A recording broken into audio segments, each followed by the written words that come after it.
when we're in this time of Easter, there are some kind of landmark days that we look at. Palm Sunday, when Jesus rode into Jerusalem and the people were inclined to make him their king. But he knew that that's not why he came, to overthrow the government. He came to overthrow Satan, and it wasn't yet his time. And then Good Friday, a day when we remember Jesus' death on the cross and the darkness of that day. And then, of course, Easter Sunday, when we'll celebrate, he is risen. Why are you seeking the living among the dead? He is not here. He is risen, just as he said. But then there's one little part of a verse in the Bible that talks about that day between Friday, when Jesus died, and Sunday, when he rose. And it's in Luke chapter 23, and it's the end of verse 56. The whole verse reads, "Then they returned and prepared spices and perfumes," and that was on Friday, after the women had followed to see where Jesus' body would be laid. They returned and prepared spices and perfumes.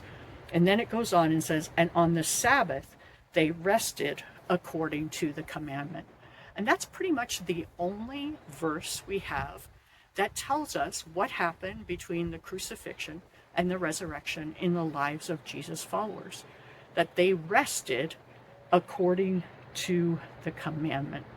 That somehow, in the midst of their grief, in the midst of their desire to prepare Jesus' body and to minister to him in that way, they rested. Now, I'm not sure how much mental rest was going on that day. If we put ourselves in their shoes, I imagine there was a lot of emotional turmoil, a lot of spiritual unrest. Even though Jesus had told them what had to happen, they would have been dealing with their own grief as human beings in seeing his violent death and the loss of their teacher, the one that they called Lord. And yet on that day, they rested. And it reminds me that there are a lot of times in our lives where we're not in the joy of the resurrection yet. We are in still the pall of sorrow of the crucifixion. When we are aware that, yes, Jesus died and he rose and he's coming again, but there's still a lot of sorrow because of the brokenness of this world.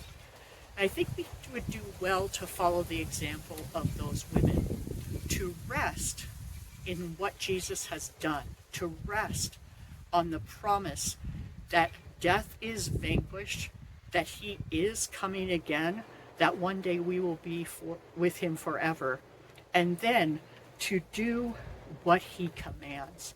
The women rested according to the commandment.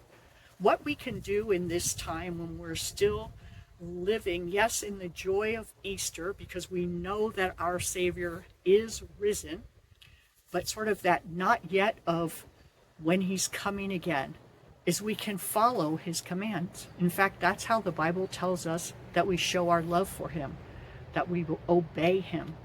So today I would encourage you, no matter what is going on in your personal life, to take this day between the crucifixion and the celebration of the resurrection, to take this day to remind yourself that we have a God who can be trusted, a God in whom we can rest, a God on whose word we can count, and a God that we can trust to make all things well. The women weren't in that place yet where they knew that Jesus had risen, yet they still obeyed. In a sense, we are not in that place yet where we see Jesus coming again to take us to heaven with him, to be with him forever. And yet we rest in the fact that that is his promise. And we look back to his resurrection as proof that his word can be trusted. I pray that today would be a day for you of resting in the Savior. And I pray that we would see you tomorrow as we celebrate his resurrection.